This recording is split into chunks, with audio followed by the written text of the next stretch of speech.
how to place your first bet on Betfred. If you'd like to place your first bet on Betfred, it is rather quite simple for us to do so.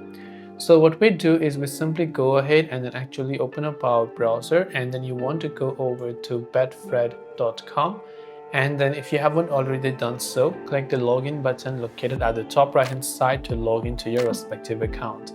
Then once you log into your account, you'll find these type of options over here. Here you can choose different type of sports, games, or anything that you want to choose from where you'd like to place your bets, and you'll see all of the games that are currently happening. You can also see some of the live games. So just select a game that maybe you'd like to place a bet on right there, and once done, use a different type of bet. There will be the single parlay bet and so on. So you can just go ahead and then pick your winnings right there, and once you pick your winnings, the selection will be added to your bet slip on the right hand side. After you add them to your bet slip, then you'll be able to cash out your bets as well. This way you'll be able to place your first bet on Betfred. I hope the video helped you out. If you have got any further questions, feel free to leave them down below. Thanks for watching and see you in the next video.